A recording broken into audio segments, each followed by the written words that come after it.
Good morning, everyone. Great to see you on this wonderful Chamber of Commerce Thursday. I hope everybody's gotten a chance to at least smell the air once. And if you haven't so far, please go out. It's a wonderful day.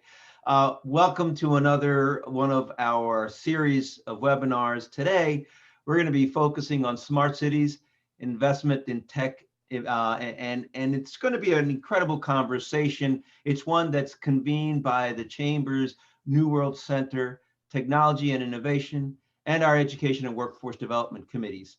It's a partnership that I think has proven very fruitful in the past, and I really look forward to today's conversation. Special thanks to today's sponsors. These events wouldn't be put on without them.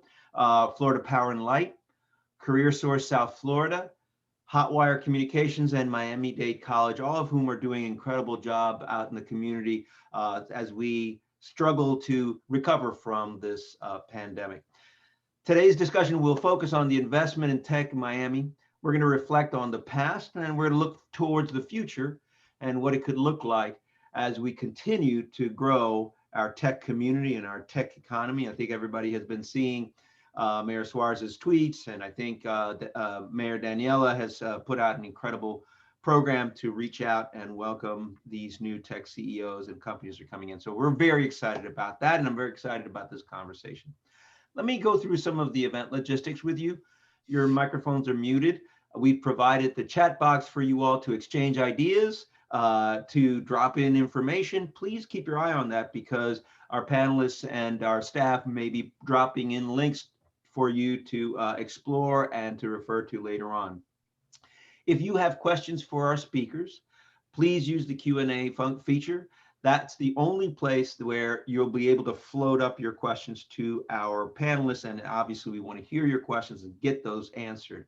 The webinar is being recorded, and we are going to make it available later on the Chamber website, and I'm sure the staff will put that link on the chat for you and for your convenience. So now, with all that behind us, let me introduce the chair of our New World Center Committee, Mitch Bierman. Mitch is a partner. He's a chair of Airport Aviation Services Group and the managing director at Weiss Serota. He's a great friend, an incredible board member and member of the Chamber. Mitch, thank you for your leadership. The floor is yours.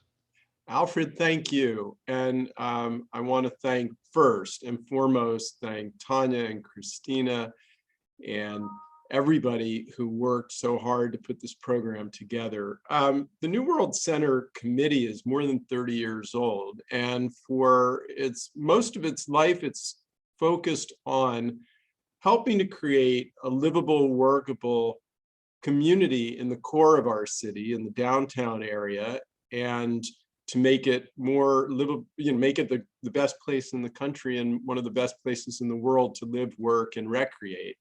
And as we've seen it largely accomplish that mission, of course, in connection with so many others, and as downtown Miami becomes more of the kind of city that we think of living in the big city, our borders have expanded to go, up into the, design district and down to the Grove and west to, I think, we keep reaching farther and farther west. And also our goal has changed in terms of what we're looking at now. And I think the most profound change that has come to living, working, and recreating in our downtown area is the rise of technology and how technology affects that. And more so now as we see an influx of technology-related industry into our community. And so today we're exploring what that looks like from an investment and business standpoint, but also what that looks like from a social equity standpoint, which is always at the top of mind whenever we're discussing changes to how we live, work, and recreate in this community. And I hope that our panel will explore that. As Alfred said, and I also want to thank the other chamber committees that have participated in putting this program together. The Workforce Development Committee and the Technology and Innovation Committee. If you remember last year or the year before, when we were doing programs, we worked with the Technology Committee to talk about how smart cities movement, tech-based, data-based solutions are affecting our lives and improving our lives. This is part of a two-part program. The next week, part two of the program will focus on the education and training aspects of further developing the technology industry in our community, and we hope everybody will join us for that. We'll say more about that at the end of today's program. Now I would like to give each of our sponsors a moment to speak. You know, the sponsorship here is so important. It makes possible all of these programs. And our first, we're going to hear from Irene White from FPL. So Irene, take it away. Thank you so much, Mitch. Really, this is our pleasure to be able to be part of the sponsor group to put together this incredible content. You know, our CEO of Florida Power and Light always says, you know, we're really a technology company that happens to deliver energy. And, you know, I've been with Florida Power and Light for many, many years now. Let's say, okay, it's over 30. And I've seen the evolution and the in what technology has brought to our company. And just to give you some ideas, the importance of technology, it's enabled us to really strive to provide the best energy value in America. And that's power that's clean, power that's affordable, power that's reliable. And that's been through, you know, a lot of work, a lot of initiatives such as tearing down inefficient power plants, moving towards adding an additional 30 million solar panels by the year 2030 in our state. It's been about actually building a communication system, if you will, on top of an electrical system for our customers. You know, that means you have a smart meter, and we've had those in place. And actually we started in Miami with that. And I guess it's over a decade now that we've had those. And it enables people right on their iPhone to see their consumption on a daily basis. They see if there's any outages or problems with their power. And it's enabled us to be able to quickly redirect power to eliminate the amount of outage time that people would face. And that's been, you know, through technology and making sure that our employees that work for Florida Power and Light are always looking for better ways to do things, provide better value to the customers that we serve. I think that I've gotten to see all of this in my tenure here at Florida Power and Light, and it's really super exciting. And so when we say we're really a technology company that delivers power, I definitely see all the different ways that technology has helped us.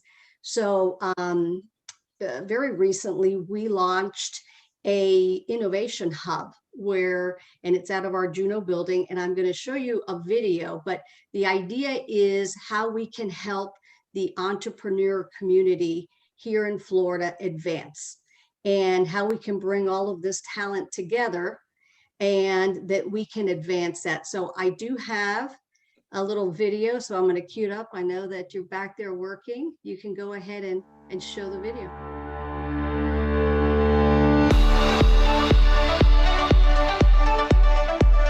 "35 Mules is an innovation hub powered by Florida Power and Light Company. We are focused on attracting the best startups and entrepreneurs from around the world to join us here in Juneau Beach, work alongside our mentors, our coaches, and subject matter experts to grow their business into a successful one right here in Florida." I love the name because it takes us back to our history of how this company started. In 1925, a very unlikely patchwork of enterprises combined to form the precursor to NextEra Energy, including an ice plant, a sponge fishing boat, and 35 mules. There's a strong commitment on behalf of our company to get behind these entrepreneurs, aligning them with engineers or other experts to help with their technology, whatever it takes, how to run a business, what it needs to be successful. We will help them and get behind them and give them the wealth of resources that we have.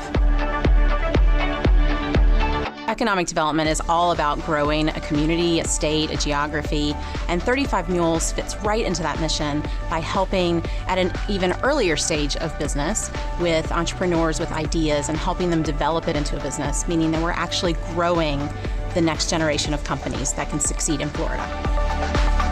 My goal is for us to have an impact on the entire world, not just here in Florida, for us to actually be able to touch people's lives in a very meaningful way, not just today, but for future generations to come. And I think 35 Mules is an opportunity for us to leverage that and to learn from others and to be able to take that even further.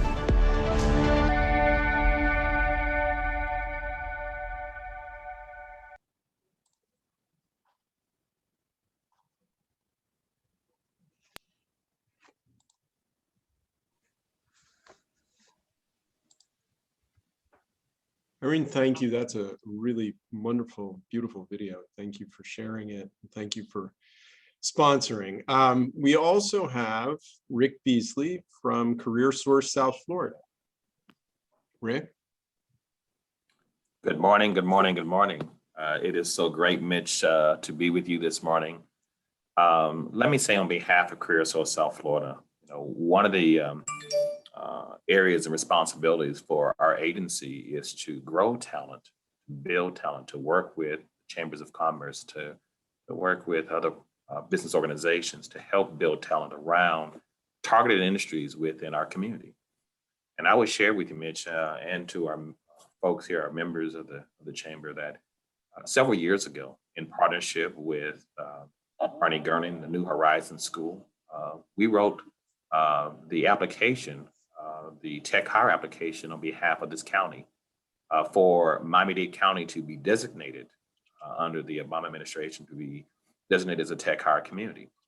And so we had a number of initiatives going on as it relates to Emerge Americas and the work of Medina and those folks to look at technology. So I would share with you that we have not only enhanced that efforts in terms of technology or in terms of growing talent in the IT arena, but we launched two major initiatives. One, we launched a Tech Hire Centers effort to grow talent in various parts of our community. So we have right now 3 Tech Hire Centers in partnership with one. Our first one was with Big Brothers Big Sisters to grow and enhance the awareness of technology occupations in Miami-Dade County in partnership with Big Brothers Big Sisters. Our second one, we launched a Tech Hire Center in partnership with the Opelika CDC, again, targeted in the community that has a digital divide. And so we wanted to roll that piece by partnering with the Opelika CDC to enhance IT skills, IT access in that community. Our third initiative, in partnership with the YWCA, and fantastic partnership of enhancing women in the area of IT.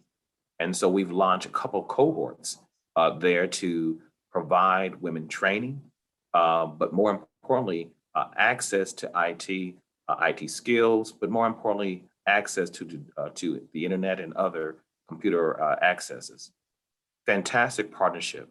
And so I will share with you that our vision is to launch 2 additional Tech Hire Centers in partnership with St. Law to enhance IT skills for those from the Haitian community, but also in partnership with the Mexican American Council to enhance IT skills and awareness with migrant workers. And so that's some of the initiatives that we've launched there. The second one, in partnership to grow talent, that we launched in partnership with the Miami-Dade County Public School System and other partners, our Tech Hire program with high school students. And because of COVID, we actually expanded that to out-of-school youth as well, college, to those who are looking to enhance their skills. And so technology, Mitch, is very important how we improve.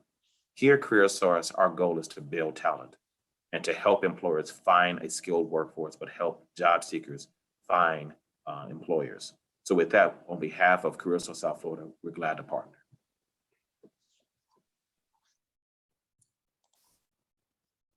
Rick, thank you so much again for sponsoring and for your words, and so important. We can only benefit from this we can only maximize our benefit from this trend if we're in a position to ride the wave. And to ride the wave, we got to learn to surf. And you're teaching people to surf, and that's a very laudable goal. Next, from Hotwire Communications, we have Jonathan Bullock. Thank you so much, Jonathan, for sponsoring. Please give us a few words about Hotwire. Thank you so much. Hotwire Communications is an all-fiber communications provider. We're headquartered here in Florida. We provide best-in-class broadband and technology services throughout the Southeast. We're a nationally recognized ISP for our high-quality services, ranking as the fastest ISP in the world by Netflix, PC Magazine's best ISP for businesses, and have multiple Stevie Awards for our exceptional customer service. At a time when customers are increasingly frustrated with their broadband service provider, we stand out with an NPS score of 54, which is 60 points higher than the industry average. Hotwire first invested in the Miami technology sector over 15 years ago when we built our first fiber network in the city. We're the first fiber to the home provider in Florida.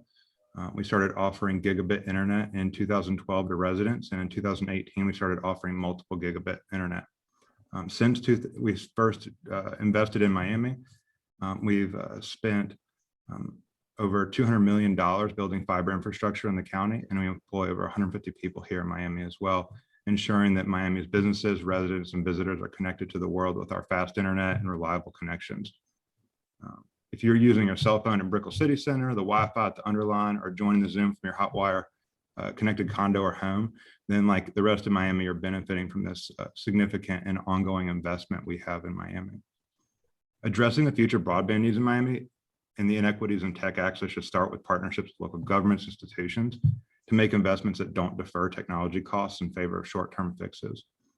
Hotwire believes that fixing these solutions is a community effort, and joining in partnership with the government to fund buildings out in areas where it otherwise doesn't make sense, or to be prepared for future needs with future smart city needs like autonomous vehicles and traffic control.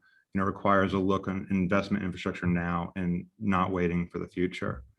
With a strategic and strong vision, we believe every startup, established business, and student can have access to quality internet service they need to succeed. Hotwire's work in Miami extends beyond our investment and for profit, as our nonprofit Empowering Communities Foundation continues to connect students and families in need to the internet and support digital literacy. Last year, Empowering Communities Foundation connected over 2,500 families to the internet and provided laptops with digital literacy tools to 2,100 students in partnership with groups like the Lotus House and the Homestead Housing Authority. Hotwire is excited to be a part of the growing technology investment in Miami and the exciting work and investment being made by many of the speakers and their organizations here today. We look forward to partnering with you and joining in on this exciting era of growth here in Miami. Jonathan, thank you so much. And it's so true that nothing would be possible without the infrastructure backbone to operate on. And additionally, you can't attract the tech industry without having very fast broadband service available. And there are cities that are racing to make this happen in hopes that they'll grow their industries, but we're ahead of the game here. And it's, I think, in large part because we've made those investments and continue to do so. And so, success has 1,000 parents, and failure is an orphan. And we've had great success and lots of people claiming credit for it. But I think there are very few people in our community that can claim credit more fairly than our next guest. And we have the honor of having for our keynote address for today's conference, the person who I think could certainly qualify as the father or godfather of this trend.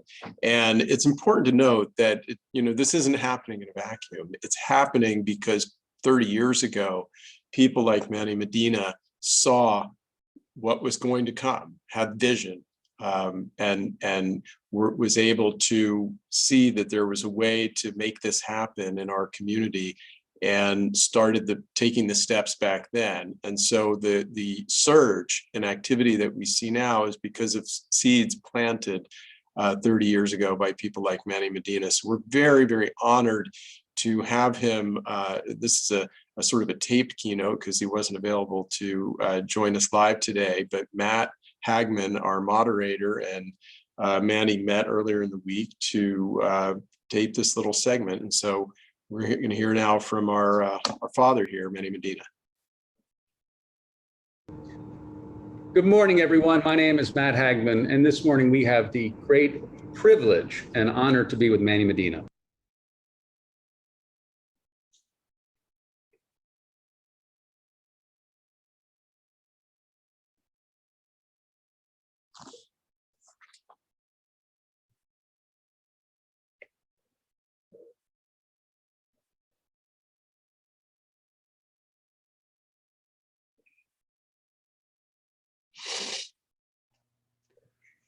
We'll have to talk to the folks at Hotwire.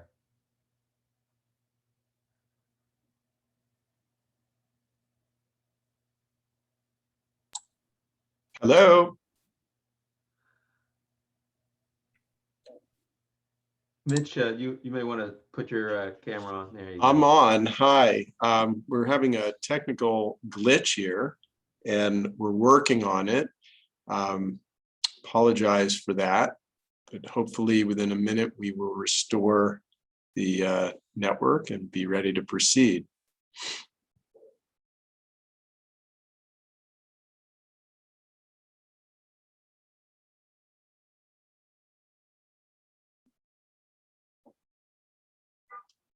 All right, let's try. Good morning, everyone. My name is Matt Hagman, and this morning we have the great privilege and honor to be with Manny Medina. Before anyone was coming here from New York or San Francisco, dreaming of building a tech ecosystem in Miami, Manny was leading the way of building it. And this morning we have the opportunity to spend 10 minutes to talk with Manny about sort of where we are, where we've been, and where in the world we're going. So Manny, it's great to see you, and thank you for taking the time to be with us this morning.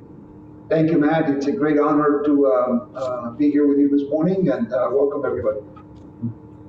So Manny, what do you make of this moment? We see people who are now with COVID, with remote working. Suddenly we have people arriving here saying Miami is their new home, posting on Twitter that they're here and all about Miami tech. It's an exciting moment, but for someone with your perspective, who's been here for so long building tech, what do you make of this moment? Well, look, 100%. If you see me grinning from ear to ear, Matt, this is obviously a very, very exciting time for us down here. For me personally, it's just great to see this burgeoning ecosystem, something that we dreamed about, and now pretty much irreversible. Now, everybody, when you talk about COVID and working from home, of course, that is all accelerated the movement, but it was well ingrained before COVID. I mean, 2019 was a stellar year for us in terms of investments, in terms of startups, in terms of even our own Emerging Americas conference. We have been setting records before, and of course, COVID helped accelerate, what was already happening. Yeah, in so many ways, it feels like this is another example of COVID being an accelerant of an existing trend. I mean, I know for me, I've long contended that we've been in the middle of a brain gain long before this moment that we're in now, and to see all the success of the ecosystem from so many people and building, but particularly you, has to have this moment where we take this big leap is really exciting. Let's go back though. When you were first building Terramark, which of course resulted in a more than $2 billion exit. Talk about those days. And when you were first building, did you have any thoughts about having to go elsewhere in terms of scaling a venture? Well, look, I mean, when we founded the Nyatta the Americas, which was really the genesis of the ecosystem down here, right, in the late 90s, very early 2000s, obviously tech wasn't even a good word or a bad word. It didn't exist. It literally didn't exist, right? We didn't talk about Port of Miami, airports, condominiums, warehouses, tourism. Nobody would pay attention to you, right? So, I mean, it was a very, very difficult time, particularly as we got going. It was a great moment for us to be able to put the digital airport of the Americas, of Europe, here in Miami. That was a defining moment for us. But one of the biggest challenges was attracting talent, right, to us. We persevered, and frankly, as we grew the company as a publicly traded company, we grew. We had operations worldwide. We did have to. We were forced at that time to be able to recruit more, like in Virginia and Dallas, than here, because it was just easier. Those days are long gone, though, because right now, I mean, as we have headquartered new companies down here, our own new companies, both in the cyber world and, of course, in the data center world. I mean, our inboxes are just full of extremely qualified candidates that are dying to be here. So those times are long gone. So you're finding that people now want to be in Miami.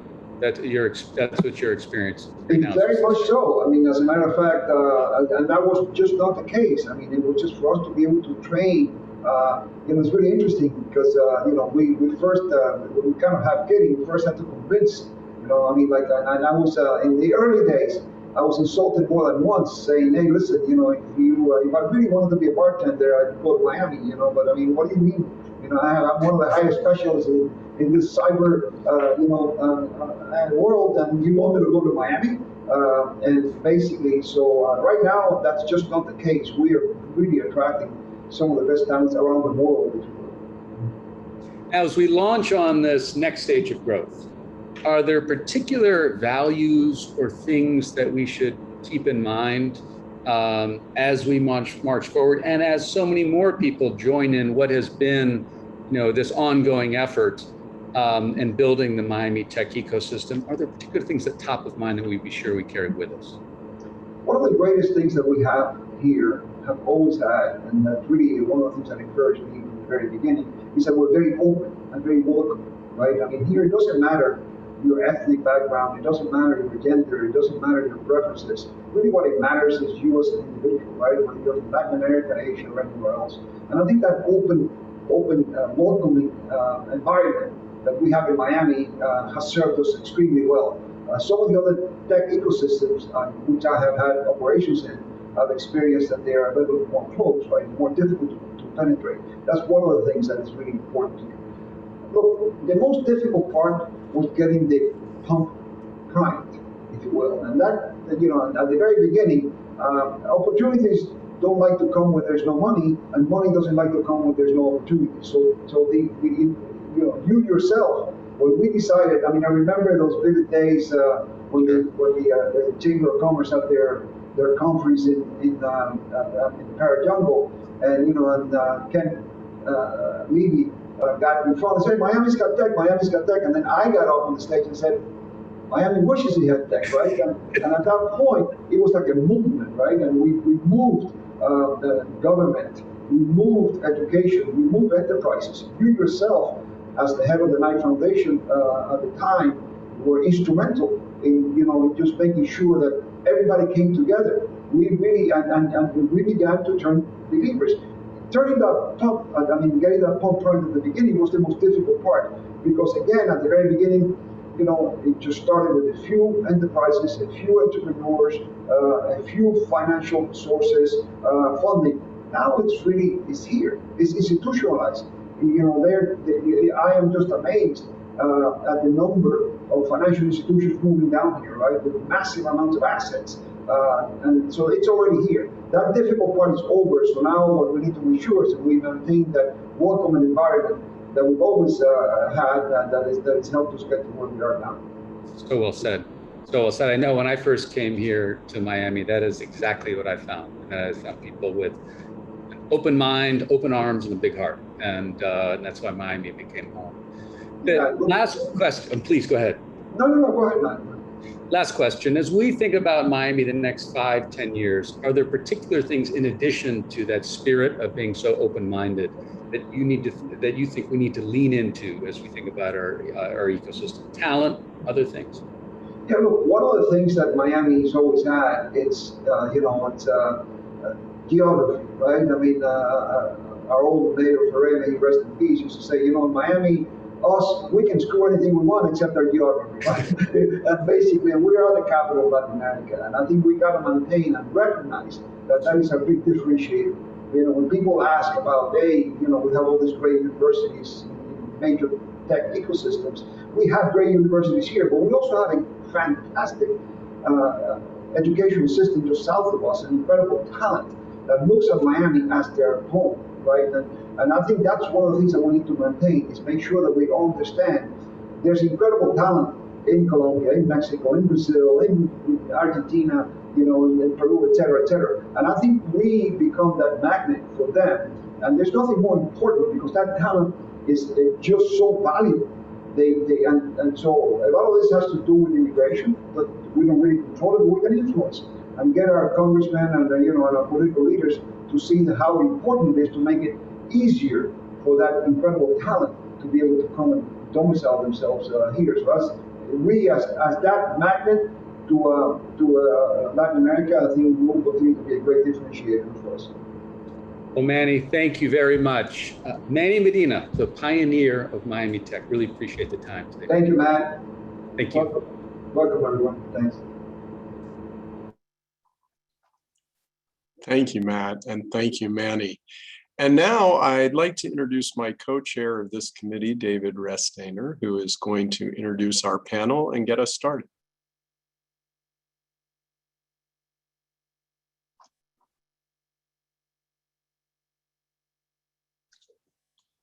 You're muted, David. I'd like to first say thank you to the technology. Thank you, Mitch, and thank you to Tanya and Christina, the Chamber of Commerce, and all of the great sponsors.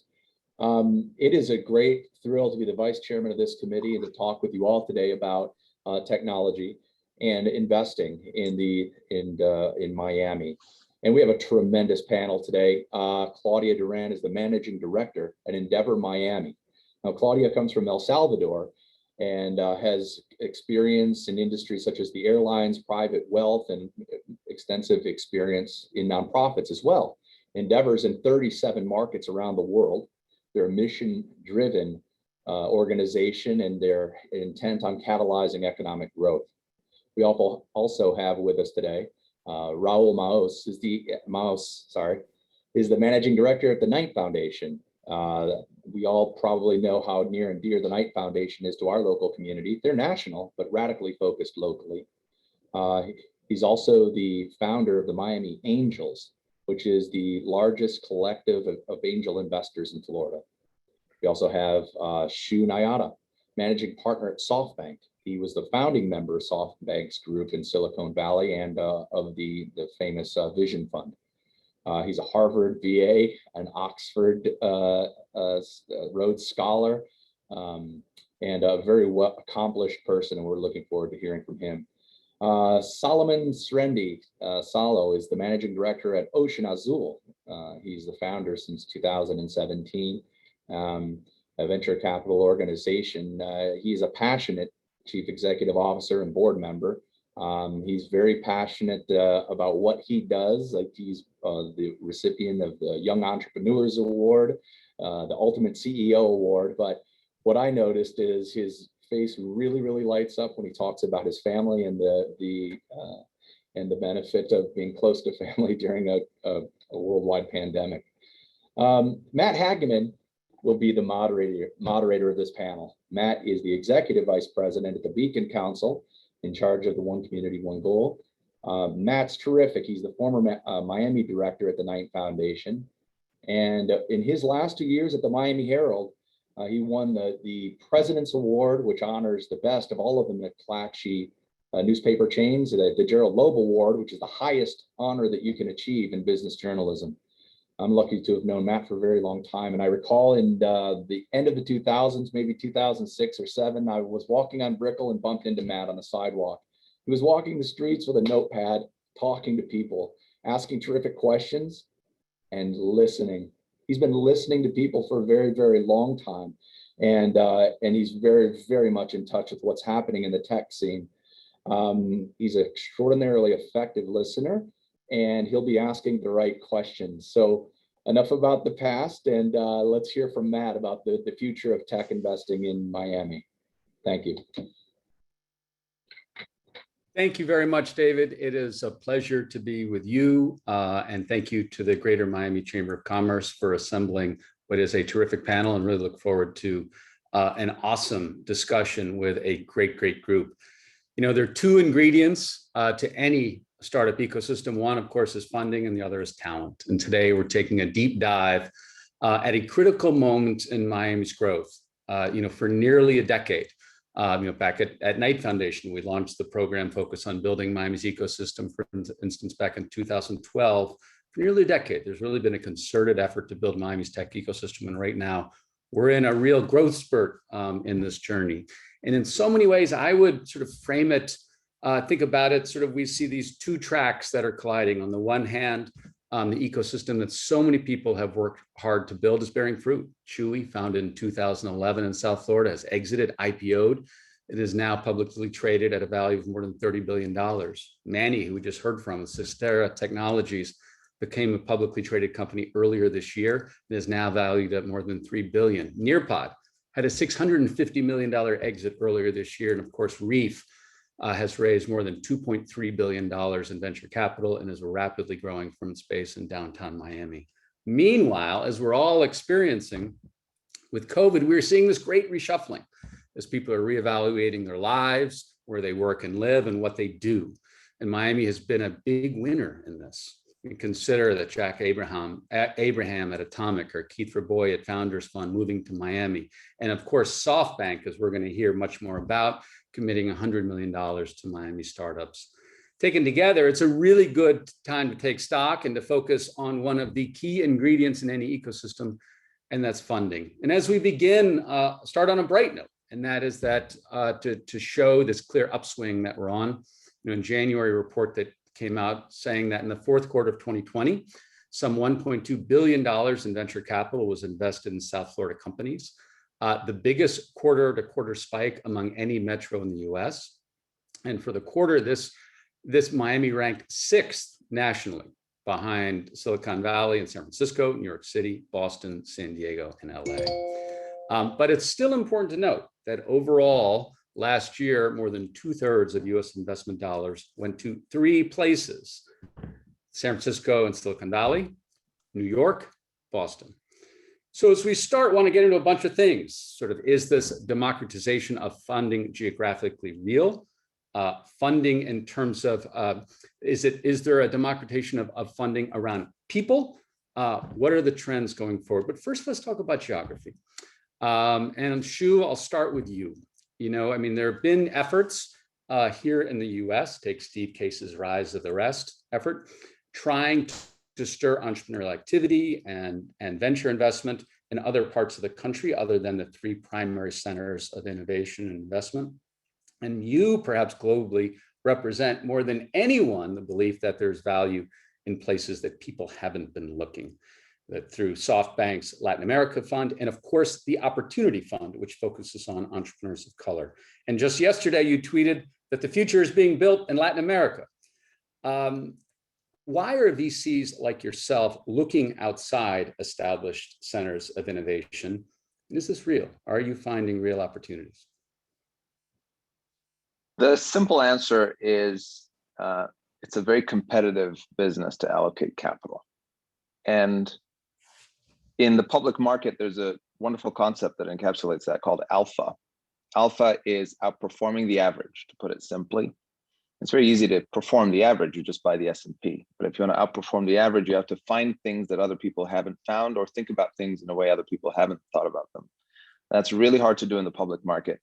In the private market, it didn't used to be hard to do, because all you needed to be was on Sand Hill Road with the right Rolodex and contacts, and people come to you and you write them a check for this thing called venture capital that wasn't well understood. That's become, as they say on Wall Street, a very crowded trade. So there's a lot of capital in venture capital. Everyone has a family office, everyone has deal flow, everyone is funding things. And so I've had the good fortune of investing in India, in China, in Europe, in the US. And the common thread was the things that produce outsized returns in any given wave were the things not everyone was doing in that wave. The returns came after. So as we looked around the world and we looked at pockets of opportunity, Latin America was a glaring one. It was this big, populous, relatively affluent continent with a lot of entrepreneurs and no capital. And not only no capital, but no culture of capital. which often is the thing that's missing in venture capital, because it's a very counterintuitive thing to invest in. If you buy a building, you see the building generates yield every year. It's very straightforward. You understand what you're getting. In venture capital, you don't. You maybe will get something 5 to 10 years from now.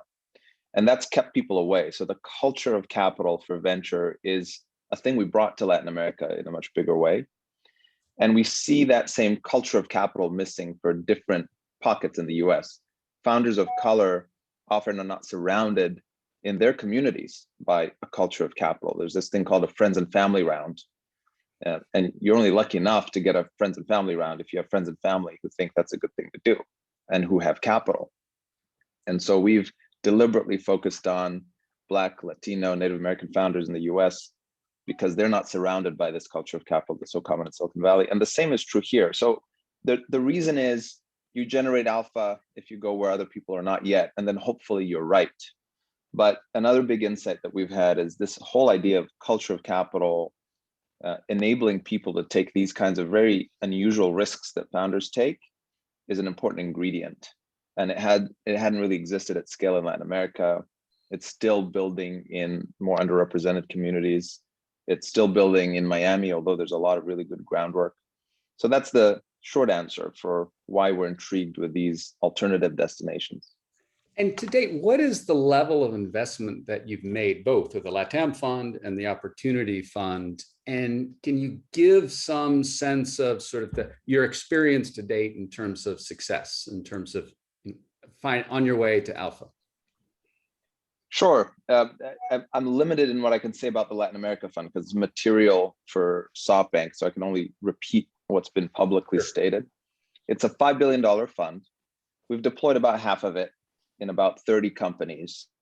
And that portfolio is up almost 1.5 times the existing portfolio in less than 2 years. So that's generally considered very good for a fund at any size, and at the growth stage even more so because there's bigger dollars at work. And those 30 investments are really broad, which has been the encouraging thing. It's all kinds of industries, all kinds of stages, really beyond the very early. We don't do very early stage investments, but really, really broad. The Opportunity Fund is a much smaller fund. It's a $100 million fund versus $5 billion, but the statistics are very similar. We have about 30 companies. We've deployed about half the fund in this case in 8 months, 9 months. So it's been a really rapid clip.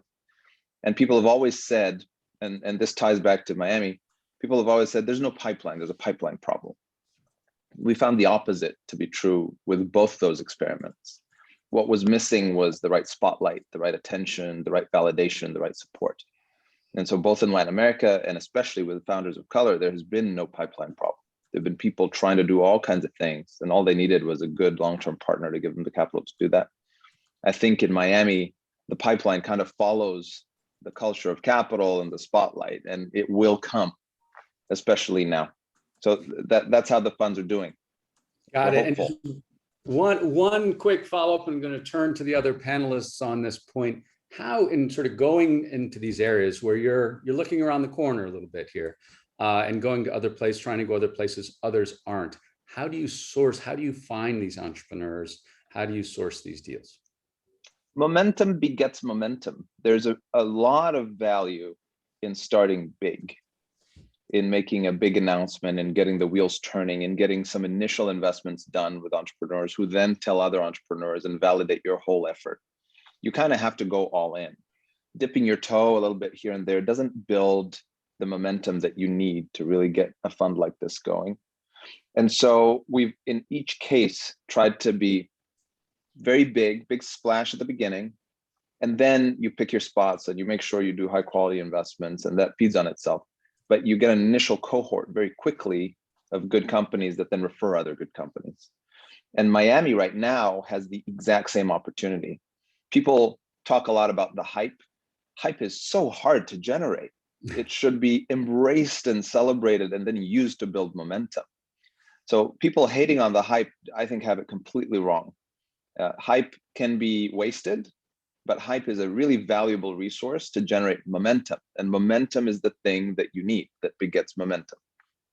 I love it. Boy, if there are going to be many takeaways from this discussion, but I know one already is don't hate the hype. I love that.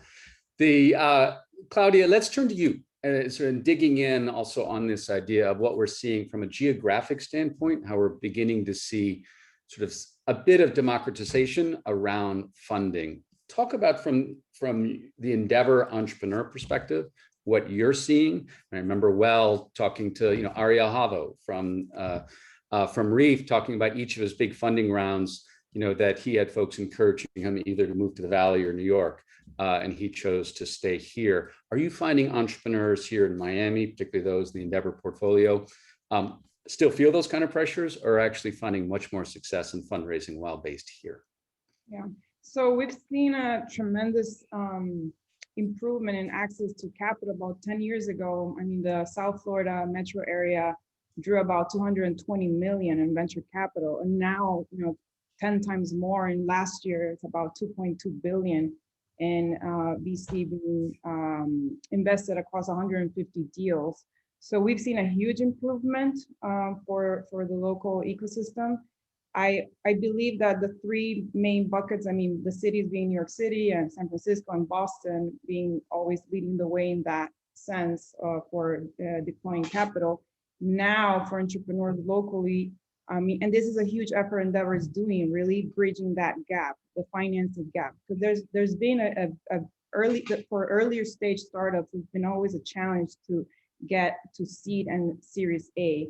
There was Angel and Series A plus B for entrepreneurs, so they were going outside of South Florida to get that investment, and now we're seeing more companies, startups, and funds, a diversity in investments, right? Not only VC, but also private equity and debt capital, more angel and seed being investing in local companies. So I think the connectivity component is important. So all of the efforts that SoftBank is doing, and Endeavor partnering with SoftBank and other funds, like also Salo being one of part of our investor network. I mean, it's really important for us to create this investor network to support local entrepreneurs. And that's a huge effort Endeavor has done.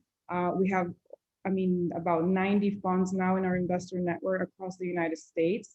And our job is to really make sure we understand the investment thesis of all our fund partners, and then connecting them strategically to the entrepreneurs when they're raising capital. And so that connectivity and making sure we do those right intros, I feel will get more, reduce the gap in the financing, reducing the financing gap that we've been seeing in the past. So I've seen a huge improvement just in the last 2 years. Raul, so I remember when when Ben and I were starting the Night program focused on entrepreneurship and building the tech ecosystem, there was the feeling that for early stage investment, that that early stage investors wanted to be within a drive of their entrepreneurs so they could go knock on the door and see them. And of course, that was a primary reason for getting Miami Angels going and building it. Talk about from your perch, first at Miami Angels and now running the Night program, sort of how we've seen this shift and how that's changed. Absolutely. So at Miami Angels, which was originally funded by the Night Foundation, Nico Berardi and you coming together to create that, it was really kind of answering demand in the market, both demand from entrepreneurs who said we don't have enough seed stage true angel checks locally, so getting things off the ground, and from investors, right? You had, you kind of mentioned how investing in real estate with a discounted cash flow is very different than investing in venture. And you had a lot of folks in Miami who have real capital, right? Brickell is full of it, but who aren't familiar with the asset class. And so there was demand from the market from investors in other asset classes to learn about venture. And so a place like Miami Angels was a safe place to learn and make some bets and kind of build the muscle mass to get comfortable with early stage venture tech investing in general and in Miami in particular. And Miami Angels today is over 120 kind of dues paying members, sustainable organization. And from there, we've grown other, right? And I have supported other angel groups. Black Angels Miami being run by Kevin Cadet, the Canes Angel Network, which is a University of Miami affiliated angel group for folks who are tied to the university community. Others that have come up independently, right? Just in the private market. And so there's definitely been growth in terms of maturity, sophistication, in terms of the funds as well, right? There's funds that are in town that weren't here 5 years ago that just popped up. Nico Berardi left from Miami Angels, went to business school, came back to Miami and launched Animo Ventures, a $60 million early stage, seed stage venture fund, right? Investing in the Americas, but based out of Miami. And so you're seeing a lot more depth and sophistication and a lot more breadth as well. Challenges, right? And it's one of the things that Knight has been asking kind of with our capital, where can we get past the tipping point that we see as still being kind of lacking and needing attention, is that the investor class, especially at the earliest stages, the angel and seed stage, from family and friends, informal rounds to the more formal seed rounds, still doesn't look like community. So when we talk about representation and is community, right, does the table look like community? The investor class in the city does not look like. So investing heavily in activating more investors that are of this place and that look like community, that's still an area of growth for the city for sure. 100%. And I really want to, we'll dig in more on that. Salo, so you're an investor. You used to have this, have Miami all to yourself. Now it's much more crowded. Talk about the shift from an investor perspective. Yeah, it's been great to see. I want to welcome everybody. In this field, you cooperate more than you compete. So it's great to have people with us that can help us test theses and bring experience and really help us grow this ecosystem. It's been great, and I see every week I'm getting calls from new funds that are coming into town. So it's great to see people coming into town. I think that, like Shu mentioned, I think the momentum and the hype that we have is real, and I think it behooves all of us to continue to support it and nurture it and really turn into something bigger.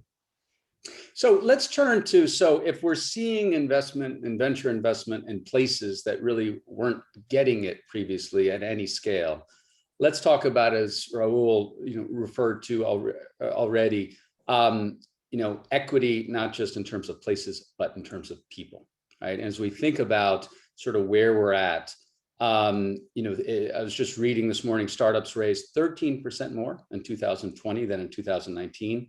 But the percentage of women entrepreneurs funded actually shrank, and it stands at 2.2%. I was reading a Crunchbase study, found that 1% of venture-backed funders were Black. And I think we'd all agree these numbers are appalling. And we're seeing lots of efforts. I mean, Shu talked about a very direct effort in terms of the SoftBank Opportunity Fund.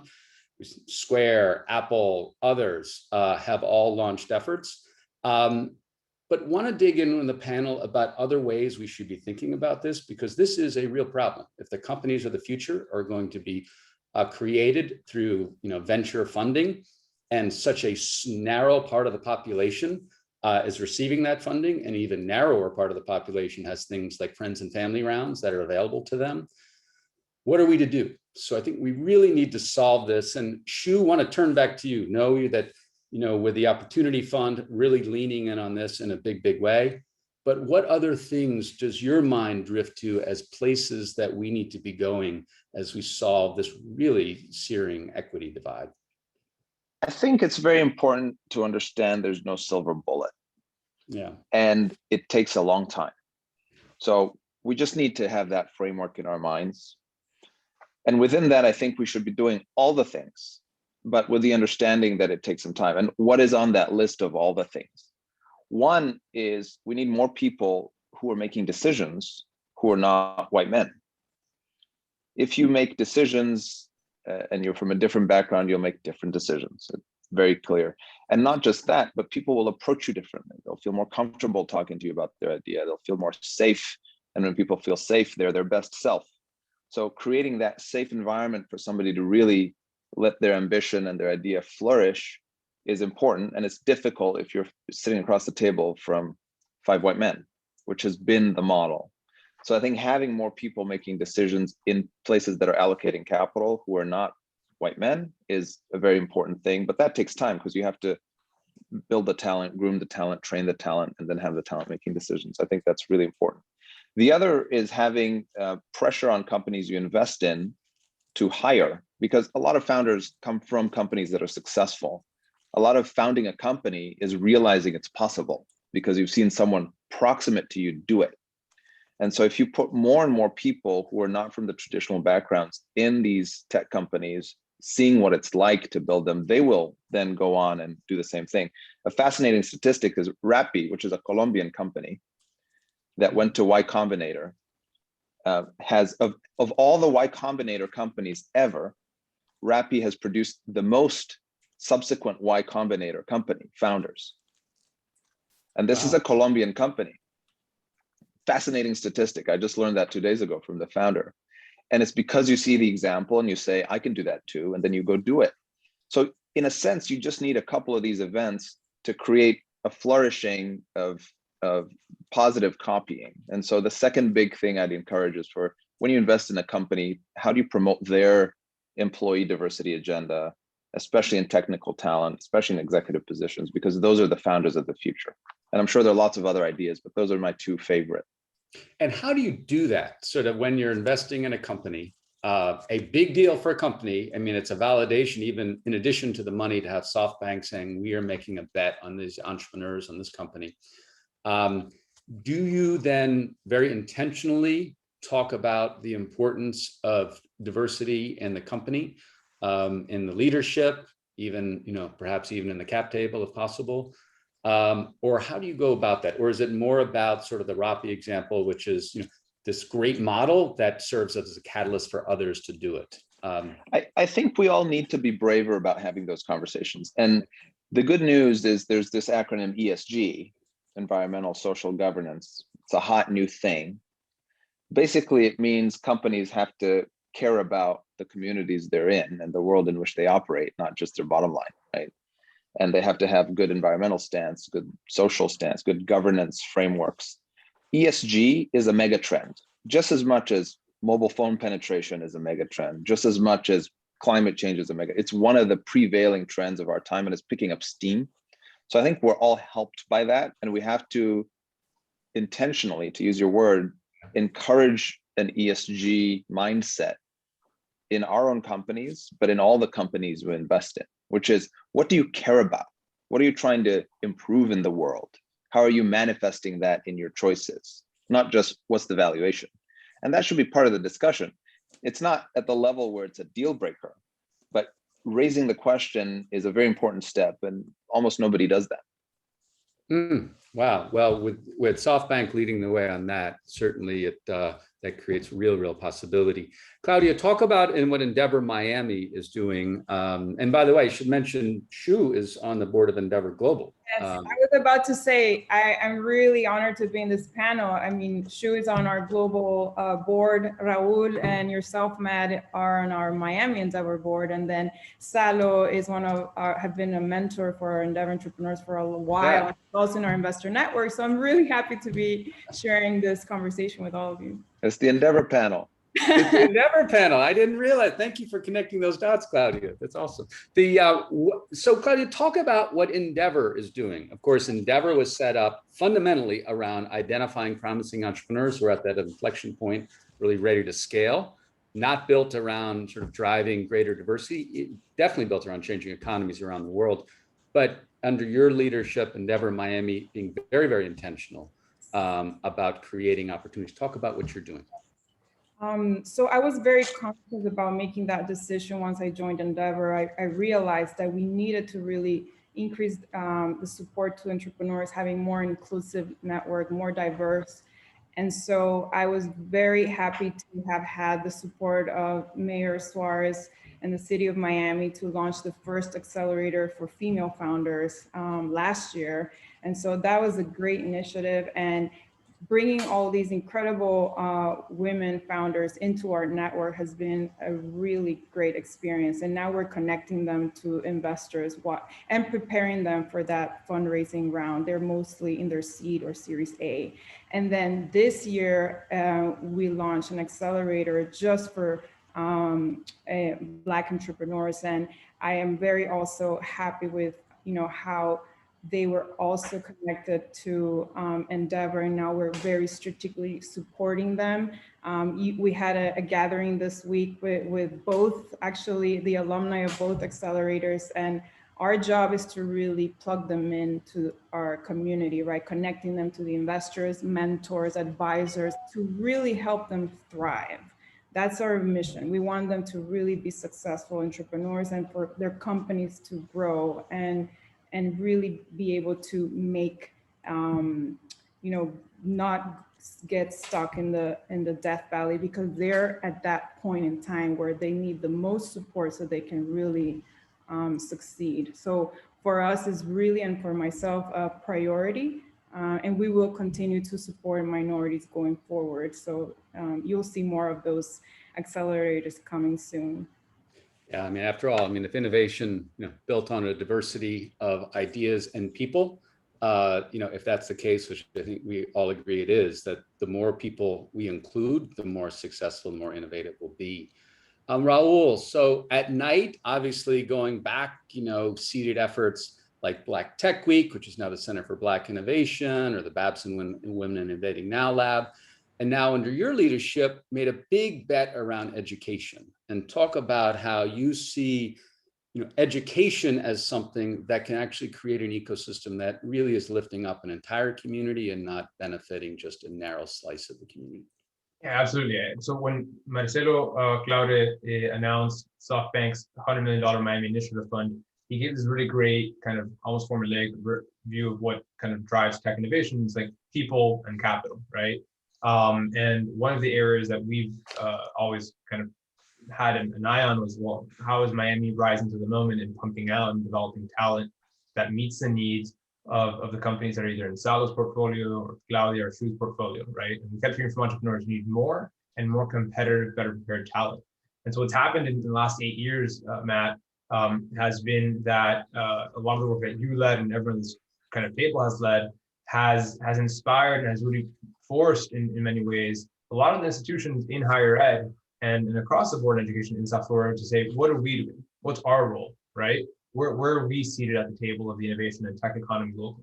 And so our investments in FIU, Baptist Health, which is the region's largest health system, all those investments are driving at producing more and more competitive talent that feed the growth of the companies you all invest in, right? It also kind of prepares what I'm convinced will be future investors, and we won't know this for years to come. But the number of folks who will go launch a company or work at a company and then join Ocean Azul, join SoftBank with that operation, right, with that technical background, that's sort of what we're driving at as well. So it's really a systems-wide, systemic change, foundational, institutional investment into organizations, institutions that are going to outlive all of us, right? We won't know for the next decade how they turned out, but we're confident in the trajectory, we're confident in the teams, and we're confident in the moment that Miami's having, right? These investments, I don't think we could have talked about even thinking about making these investments in these institutions 10 years ago, right? We just weren't there as a community, and they weren't there as organizations. And that's actually a really quick period of time. So it's incredible to think, Matt, how much has happened and how much more is in the works. We think a lot's happened in the last 6 months, 12 months. A lot's happened in 10 years, which is a very small window in the life of a city. And so it's happening now really at speed in city life timelines. So I'm so optimistic around what it is that the institutions of this place that look like Miami, the meetup of Miamians, right? They're accessible to all Miamians, what they're doing and the role they're playing in feeding the tech economy. Awesome. Salo, so following on what Shu was saying about those conversations with entrepreneurs and really being intentional and being willing to have those conversations about race, about gender, and it's not just really a bottom line conversation. Are you seeing that shift right now? And as you're evaluating companies, is that part of the lens that you look through? Yeah, so as Shu was speaking, it reminded me of a conversation I had last month after our board meeting where I told one of the founders that everybody around the room looked like him. Yeah. And that in reality, it's, everybody knows that diversity is a great engine for innovation. But it's not just diversity, it's making sure that everybody feels welcome and that you welcome those ideas and that everybody feels that they're being heard. So we look at diversity. I think it's a very important component. And if I can put a plug for Miami, and everybody here is a big fan of Miami, but Miami is diversity. I mean, look at this panel. Raul, I don't know if you're an immigrant, but I know Claudia and Shu is. We're all immigrants here. None of us were born in this city, and this city is really a melting pot and has welcomed. I mean, this city was built by immigrants. This city was built by diverse people. So to me, diversity is such an important component of having magic. Diversity, hiring the right people, and then allowing them to express themselves and welcoming their ideas. So it's something that we look at in detail, and that we feel it's important. As you know, we have a female partner too that has a big voice in what we do, and we all the time try to find entrepreneurs that we can help. I think the biggest issue, I think the talent is there. There's African American. We've seen African American startups and female startups, but I think what we all have to do as a community, and we don't have to be the next San Francisco. We have to be a better San Francisco. We have to do things differently, and I think we have an ability here to really take our diversity and really fuel it and allow people to dream and to know that whatever they want to do, they can do, and supporting them primarily with that family and friends around, which is so hard for a lot of people in the minority to go and raise. Yeah, on Miami's unique diversity, worth underlining that over half the population of Miami is actually born outside the US rather than in. So it presents, which I think on a percentage basis is greater than any other metropolitan area in the US. So a really, really, really important differentiator. And by the way, Christina, I think you are going to be alerting me on time when we're getting close and when we should be turning to the audience. So please, in the chat or someplace, just alert me when we're getting close. Let's talk about trends that we're seeing. And Shu, we'll turn to you. I mean, obviously, SoftBank's such a leader with the Vision Fund and trying to invest in the companies that will be shaping our future.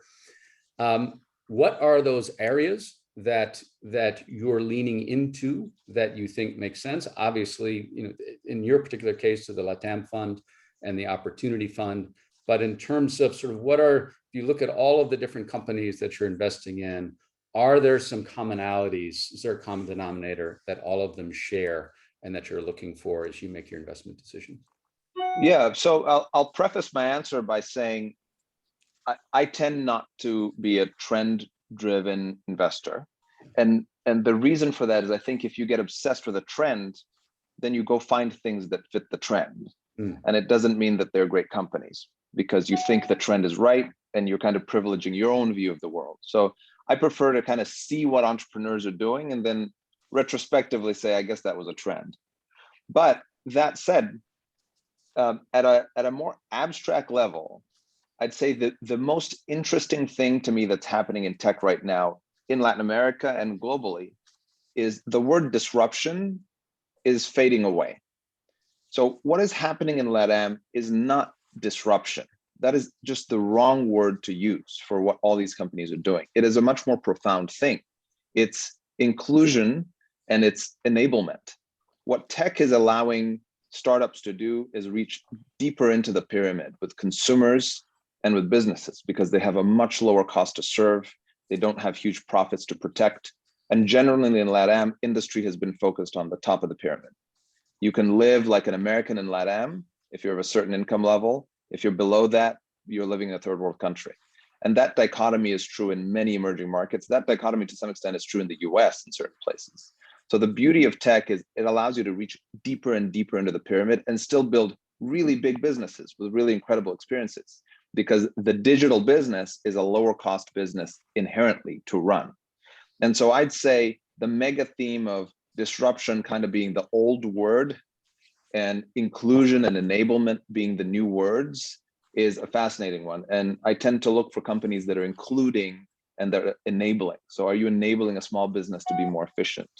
Are you enabling consumers to do something more effectively than they were able to do? Are you bringing financial services to a group of the population that didn't have it or was underserved? And all of those themes are very powerful. And across our entire Latin American portfolio, I think that is the dominant thing that's happening. Super cool. Can you provide, I mean, stuff that's already publicly available, but share with us some examples of recent investments. I know you had one just yesterday, right? I think, or this week, that capture that inclusion and that enablement. Yeah, it's endless. In financial services, where we have a whole lot of investments in Latin America, There's a company called Confio in Mexico. What Confio does is it brings financial products to small and medium-sized businesses who are dramatically underserved by the big banks in Mexico. We have a similar consumer bank in Brazil. It's a public company called Banco Inter. And similarly, it brings financial services to the mass population. This isn't about unbanked. This is just about very poorly served, highly profitable customers that are underbanked with financial services. There's a company, Kavak, in Mexico, which is the announcement that came out yesterday, that brings the experience of buying and selling a used car to a much broader group of folks in Mexico. It's a very broken system. There's no trust. You get ripped off all the time. And they're saying you should deserve a good experience of having your used car sold and bought. That's it. It's very simple propositions, nothing complex, but bringing it deeper and deeper into the market. And I could go on with 10 more examples, but there are very many. It is the dominant theme. That's awesome. So, I mean, so employing tech to do things at scale that include and enable. Yeah, super interesting. And bringing that home to Miami, yeah. I think part of the criticism of tech is tech somehow bifurcates the elite from the not elite and somehow has this non-public benefit to it. Maybe that's true of certain very large tech companies and the wealth they create. And San Francisco certainly has done a really horrible job of bridging the divide in all kinds of ways, housing, supply, transport, et cetera. But Miami has a chance to not be the disruption capital, but the inclusion and enablement capital when it comes to innovation. And there's a lot to do with those ideas that nobody has really captured and catalyzed. And I think is a very important distinction to make about the kind of innovation that's happening now. I think to me, that's takeaway number 2. Miami is the inclusion and enablement capital. I think we're going to be hearing that over and over again. That is awesome. Salo, talk from your perspective, your approach. I mean, Shu obviously has a global perspective, and then investing all across Latin America and here in the US, the Opportunity Fund. Talk about your perspective locally in terms of trends that you're seeing in venture capital investment. Yeah, so we make 2 types of different investments. We invest in new trends, so stuff that problems that didn't exist 5, 6 years ago, or we invest in old industries that are kind of sleepy, that are being disrupted by innovation somehow. And we only invest in companies that can have an impact in the U.S. So we have portfolio companies that are not based in the U.S. We have 5 portfolio companies that are based in Israel, but they all have a business in the US. And the reason we do that is because we're much more hands-on. We're early investors, C2A, and we like to make an impact. And the only real way we can make an impact is if they're coming to the US. So what we've seen is just an acceleration of really innovation. I think COVID was a wonderful thing because people realized had a lot of time to start disrupting, start thinking, start dreaming, and this whole dislocation of talent where people realize that you don't have to be in the same office to really innovate, allow them to grow and grow fast. So for us, what we're seeing is innovation across. We're generalists. We get experts to help us identify. We leverage our network to really help us validate ideas, and we've seen across every sector really a growth and very exciting. And about a quarter of our companies are here in South Florida, and we also allocate a piece of our portfolio to support local companies that don't necessarily fit our thesis. So we don't invest in anything. We're tech investors. We don't invest in anything that's highly regulated, but if we see something, we have a couple of small investments where, for example, of Spin-off at the University of Miami that are more in the bioscience, and we do that to support the local system because we are a Miami fund. We were all born and bred. We're not born here, but certainly the fund was born here, and that we're committed to making sure that the people in this community get the capital they need to grow. Want to spin forward Matt, may I just add really quickly? We on the trends, we analyzed a universe of 350 companies in Florida, of which 50% were in the 4 buckets of healthcare, software, logistics and financial services, and within financial services, fintech. So I think between fintech and healthcare, those are the two that I'm seeing leading the way of getting more companies. And so we'll start as Endeavor publishing more data and content around that so people can get access to understanding what's happening in the local ecosystem. So, terrific. So I'm going to pose one final question, and then we're going to turn to the audience for your questions. So please be thinking of questions for this group. That is really a terrific group. So, you know, Manny said, when he was speaking earlier, Manny Medina said the prime is pumped, or the pump is primed, excuse me, the pump is primed. And so with that in mind, for us in Miami, two questions. As we look forward, and we've all sort of in different ways in our discussion have already touched on this, but as we look forward, what's a key issue in Miami as we think about the ecosystem that we should lean in on now? And what's a value that we should hold fast to as we encounter this next stage of growth? So a key issue and a value. Shu, why don't we start with you, and you bring a unique global perspective. You already talked about Miami as the capital of inclusion and enablement, which I absolutely love. But what do you think that as we think about building the ecosystem? And by the way, there's some rumors that you may be moving here, which would be very welcome indeed if you did. It's official. It's official. Welcome. I have my driver's license. I'm a very, very happy new transplant to Miami. It was supposed to happen a couple of years ago, and then a certain pandemic got in the way. But I like to say I was moving here before it was cool. Well, we're thrilled you're here. Well, we're thrilled you're here. Look forward to many more bike rides over to the Rickenbacker. That's right. Issues and values. I think a very important concept to me is the concept of permission. Starting a company, being a founder, taking risk requires a lot of personal risk. I'm not talking about capital risk and financial risk. It's social risk in a sense. And in places like San Francisco, that is not a risk because it is a culture of permission. You're allowed to try stuff that's crazy. You're not laughed at. The crazier it is, the more intrigued people are. There's a certain acceptance of optimism as a base case. And that culture of permission is what allows people to try things and what draws people to move there and do things. New York has a very interesting culture of permission in certain sectors and some not, but in certain, which is why people go there to reinvent themselves and to do stuff.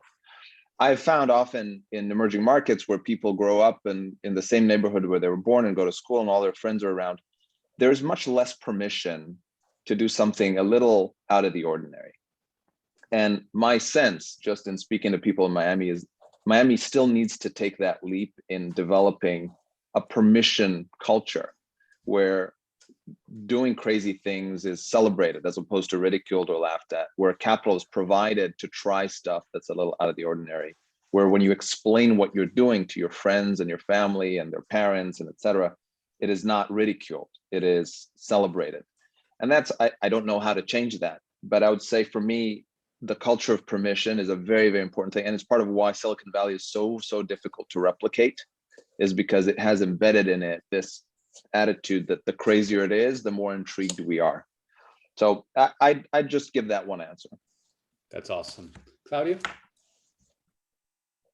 I completely agree with you, Shu. I think that is where the innovation comes. And I feel that the more you allow entrepreneurs to think big, just like Linda says, be crazy and think big, that's where we're going to see tremendous success and more companies being, like you say, not using the word disruptive, but being more inclusive and enabling. So inclusive, enabling, innovation, and just paving the way for entrepreneurs to really be comfortable in thinking big and just having the right support around them to be able to do it. So I think it's also helping entrepreneurs by getting them the right mentors and partners as investors is key for their success. So I think that all of us here are working together to pave the way, and hopefully Miami will see more crazy big ideas coming to light soon. Raul's key issues and those values that we need to hold dear.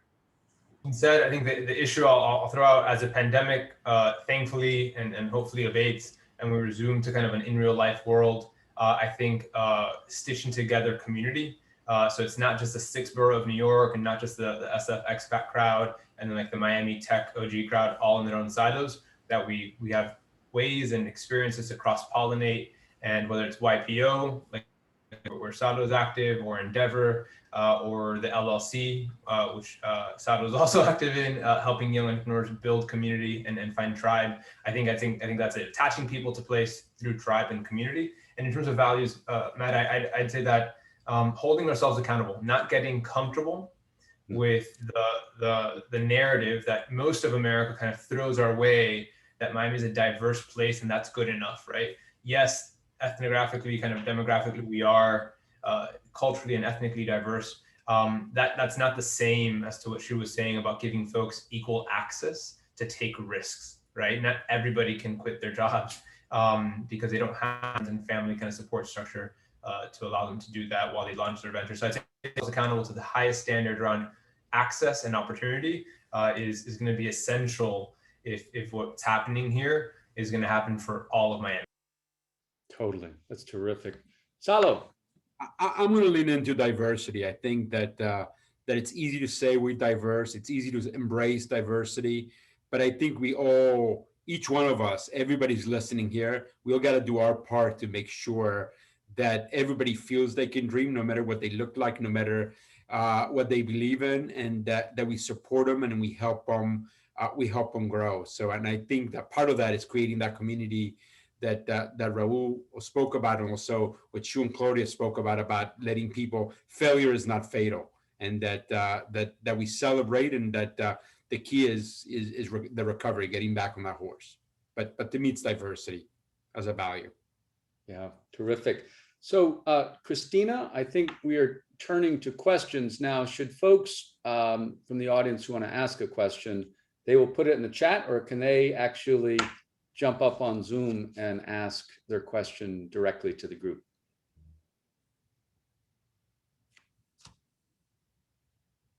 Matt, we've got a bunch of questions in the Q&A section now, and I think that's the best way to sort of make sure we have the best use of time. So for the audience, please put your questions in the Q&A so we can get to them. Thank you.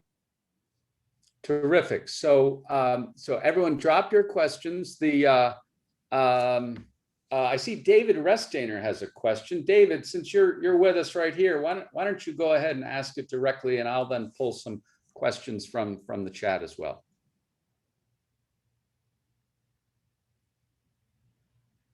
Okay, unmuting and starting camera here. Yeah, Jason Calacanis wrote a book, Angel, which I'm sure some of you are familiar with. And I believe it was chapter 5 that said, do you have to live in Silicon Valley to be a successful angel investor? So the one word chapter was yes. So obviously he was making a joke, but what are your thoughts on that? And for angel investors, how do you start in the Miami ecosystem? Salo? So I've only been in venture for 5 years. I think those of you know me, I grew a tech company called TradeStation, which I sold to Japan's second largest broker. So sure, I have a connection to Japan too, and I've been there 16 times by now. But I have two partners. We based our fund based on two partners, both Miamians. One of them was born in Miami before any of us guaranteed we're here. And he generated one partner has a 38% per annum return over 22 years, and another partner has a 40% annual return over 12, 14 years. So if you need proof positive that you can be Miami and be a successful angel, there's proof positive. I think also Miami Angels, which Raul was key in getting started and getting going, has a community, I'm going to guess, of 200 to 300 people, Raul. Maybe I'm understating it probably, of members of this community that invest in startups that we meet every month and go through it. So for those of you that want to get their taste, I'm going to promote Miami Angels and join. It's not that expensive, and you can listen to different pitches. There's also, I'm also a member, for example, of the HBS Alumni Society. We have a group. We have an angel group. So there's plenty of angel groups in Miami, by the way, if you look for them. And there's an opportunity. And the tricky part is making sure you learn how to make investments and you invest in the right companies. But you certainly don't need to be in Silicon Valley to be a successful angel investor. No, and I'm sorry, Salo, I didn't mean to cut you off. I said, and we have proof. Yes, and indeed. So angel groups, Raul mentioned earlier, Miami Angels. There's also Black Angels Miami is another one. So, and for those who want to learn about others and ways to plug in, please reach out to myself, reach out to Raul, Claudia, Salo, and soon Shu, now that he's soon to be a Miami native. He'll know about all the angel groups here. Livio has a question here. He runs a South Florida nonprofit dedicated to public interest technology and is involved with Code for South Florida. His question is, how do we drive this growing interest in Miami tech into new avenues for civic engagement for smart cities and digital transformation? Who would like to jump in on that? How can we translate this over? And I'll add to that, perhaps Shu, you can give some perspective what you've seen globally in cities where actually local governments have been able themselves to make a digital transformation, not just the private sector. Yeah, it's a tough question because at the municipal level, it's so multi-constituent. You have business, you have municipalities. In Miami, I'm learning there are like 20 layered municipalities. It's pretty complicated. You have the state, you have federal. It's hard, but I will say that in watching this moment on Miami and listening, it reminds me much less of other American cities. It reminds me much more of the great city-states of the world. So I lived in Dubai for a number of years. I've visited Singapore and Hong Kong. It feels more like that Miami has an opportunity to kind of be that, not, another US city. This is a kind of a global conversation we're having. And if you frame it that way, the way these city-states have approached things is perhaps a more useful template. And often the key is to try and turn momentum into long-term initiatives that are committed. Because otherwise you have flash in the pan and it disappears in a little bit. And so the challenge, which is an incomplete answer to the question, but hopefully directionally interesting, the challenge is to turn all of this activity and interest into galvanizing a lot of different people who care about this moment to commit to things that will outlast their political lives, that will outlast the PR cycle, to start those big long-term projects. Because once that momentum builds, it's hard to stop. And so the more long-term projects can be catalyzed by this moment, I think the better it will serve the public interest in general. Love it. Anyone else want to weigh in as we think about really advancing civic tech in Miami? Yeah, I'll chime in really quick. I think, listen, we saw a lot in the last year, right? So we saw governments that had to come into the digital age by streaming or even convening their commission meetings, for example, virtually, right? All via Zoom. And that allowed for public comment and public engagement in a really different way. Some of those governments, not unsurprisingly, are rolling back public access via Zoom. But nonetheless, that was a push forward. And if we can demand more, we can demand more transparency, more access, that's a good thing, right? The other thing I'll throw out is like a lot of the interesting things in Miami, for example, Access Helps, Access South Florida, that is entirely kind of a civic tech application to improve community, right? You had a handful of folks with very no or low ego come together and build a wizard that allowed anybody to sign on and basically get routed to the resources that were available to them, whether they're an individual or a small business, in terms of pandemic relief, right? And that public interest tech, if you will, at a very grassroots level, gave a lot of help in terms of care dollars, in terms of rent assistance, in terms of other kind of state and local grants to individuals that were hurting, right? That collaboration, and that's a word that's kind of, I think, been overused and beat multiple times in the last decade, but that was authentic collaboration. Those relationships amongst those partners, that's continuing. And so I think the pandemic has forced us to get into that space. And I think you're going to see a lot of interesting kind of side effects and continued collateral impact come out of that, because we had to move really quickly to choose permission without permission. The pandemic removed permission. I was chatting with the CTO of one of the many municipalities that Shu referenced, and he said, "Listen, like before, I've never been more productive. Before, it would take me 8 weeks to get a yes on an email. Now, because we're all in crisis mode, I'm able to fly."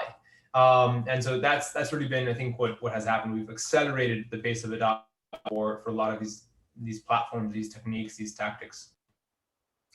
Mitch, please jump in with your question. Thanks. I don't know if I can put my camera on. It wasn't a question. I just wanted to follow on this issue of local government involvement, and because this is my field, and I think it's really an important piece of this, that these things, that we succeed where we have excellent public-private partnerships to help accomplish, for example, the infrastructure needs of growing this industry. And when governments don't take notice of it, another community takes our lunch. I mean, the speed at which we're able to accommodate this growth is a key piece of how much of this wave we're going to be able to ride. So I take a strong position on the need to engage local government to ensure that all of the infrastructure needs, not only the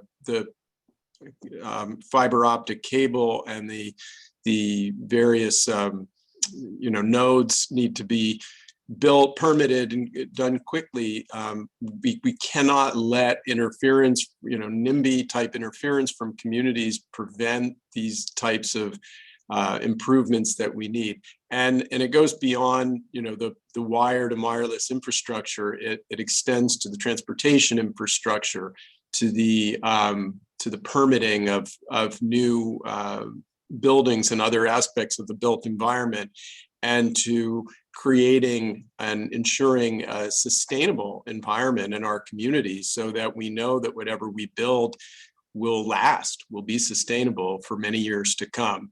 And government also has an important role in the social equity piece as well. If we see the kind of influx that we hope that we'll see, we need to make sure that we don't have what happened in the Bay Area, which is that lifelong residents were priced out of continuing to live in their communities. So we need that piece of this also. We want everybody to be able to benefit from this growth. And that takes active engagement and partnership between industry and government. 100%. So ask the panel to put yourselves in the shoes of the person with an idea who wants to be an entrepreneur. And the question is, or that person who is an entrepreneur and wants to launch a new idea. And this person writes, how do we go about finding the mentors to guide us in the right direction to starting a small business? Who would like to take that? What would you say to that person who has an idea and thinking about, how do I take that step? But I want to get some mentorship as I do. And of course, entrepreneurship can be a solitary business. What would you say? Salo, you want to go first? Find people that you respect and you trust, and run the idea by them. Get as much feedback as you can. I think that I see it sort of expanding the circle. So talk to people you know and respect, get their feedback, and ask them who else you should be talking to, and expand your network and run the idea. And the thing I tell young entrepreneurs or entrepreneurs early is, a lot of people told Steve Jobs that he was out of his mind many times, right? And some of the greatest innovations come from people that have been told they're nuts. Just because somebody tells you you're nuts doesn't mean you are nuts, but also doesn't mean you're not nuts. But the idea is to take their feedback, incorporate it, and grow that circle. I think as you get bigger and as you start sort of executing the idea, there's resources. Endeavor is a great resource. and does a great job helping entrepreneurs in this town. But I think the Miami-Dade College, University of Miami has a launch pad. There's a lot of resources around town that can help you. But to me, it starts local, grow your circle, and just run your idea about as many people as you can. Claudia? I would just add, if you let me, Matt. Of course. Mentors don't have to be near you, and mentors don't have to be alive. So a wonderful founder, Jim McElvey, one of the co-founders of Square, he couldn't find mentors. There we go. You're bringing the innovation stack over. Yeah. Yes. Very, very good book. And one of the main things he says in that book is he had to look for mentors in history, and they're everywhere. So I think mentorship as some real-time synchronous thing is nice, but is not the only way you can be mentored. Your mentor doesn't have to be someone you know. It could be someone you read about or learn about, and it doesn't have to be someone who's even alive. And there are many examples of all kinds of people who've started all kinds of business that you can find through a Google search, and start there. You might be surprised what you find. That's terrific. That's terrific. Claudia, did you want to weigh in on this? Yeah, that's great advice. I was about to say there's so many incredible entrepreneurs. I mean, you can go to TED Talk or YouTube and just hear them and giving their advice on their journey and how they were able to build their businesses successfully. So I like what Salo said and Shu. I mean, you can also start with very close people to your network, but I think the trust component is key when you open up and become vulnerable. I think we still have that fear of being vulnerable and just, you know, taking that leap of faith and really taking the risk. So talking to people you feel close to is very important, and then they can start connecting you to others, right? So I think both of the advice from Salo and Shu are really valuable, and again, there's tremendous content in the internet or through books where you can just extract so much value. You're on mute. I'm told we have time for 2 questions and then we're going to wrap up. So I want to thank the panels for this really, really insightful discussion. Educational institutions. Hamza asks, how can educational institutions and investors work better together to close the educational gap?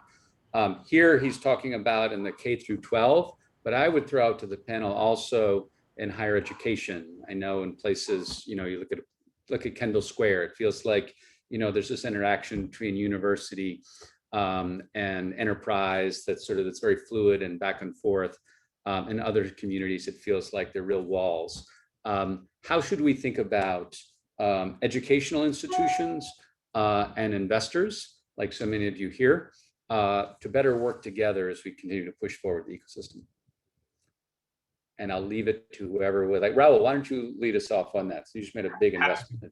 Yeah, happy to. Shu and I were actually chatting about this yesterday. I think one of the best things that we can do together is to close the gap between industry and higher ed, right? I think this is long-term kind of culture shifting kind of bet or plays and strategies. So it's going to take time, especially with large kind of cruise ship juggernaut type institutions.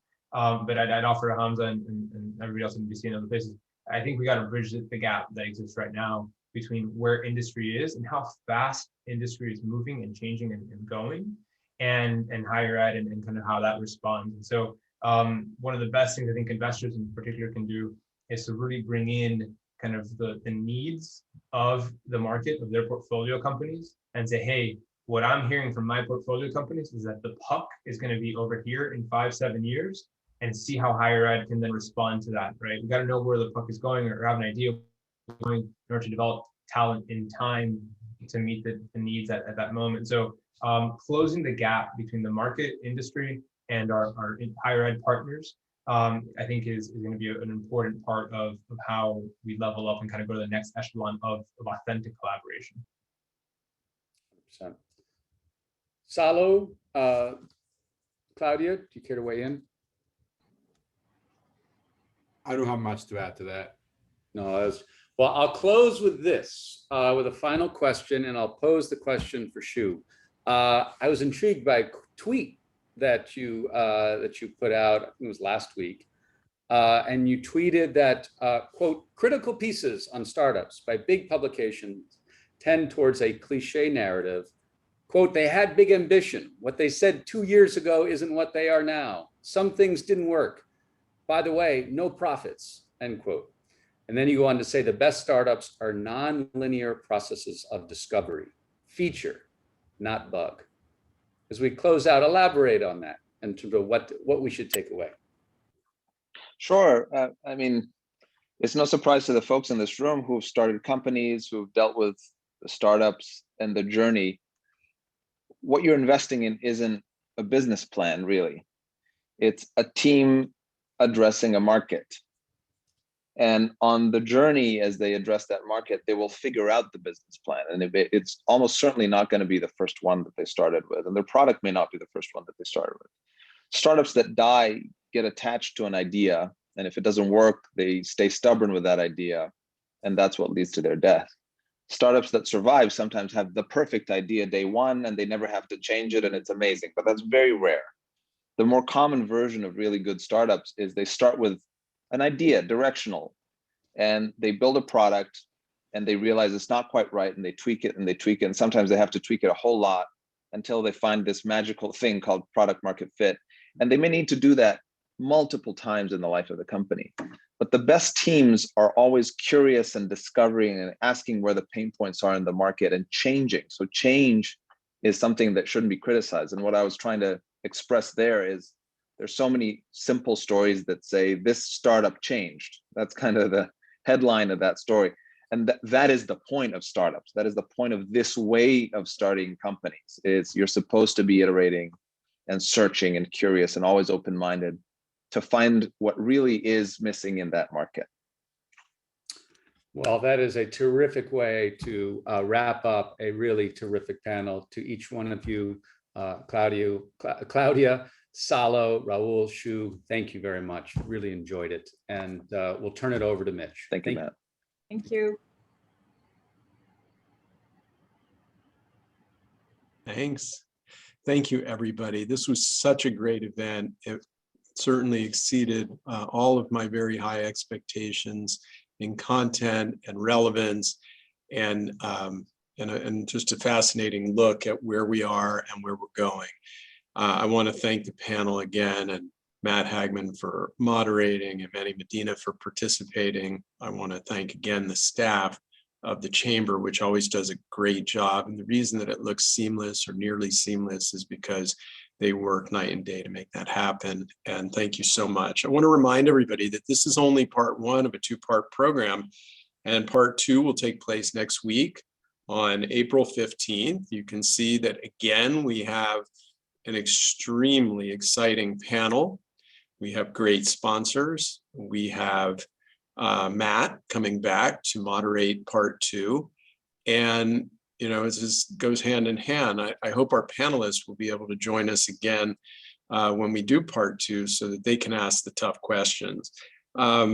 There's a registration link that should be in the chat and on the Chamber's website so that you can register.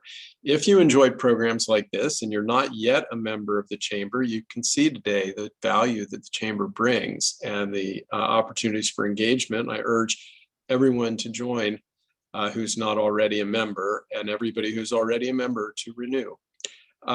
We look forward to seeing you next Thursday on April 15th. And thanks again to my co-chair, David Restiner. Have a great day and a great weekend, and look forward to seeing you.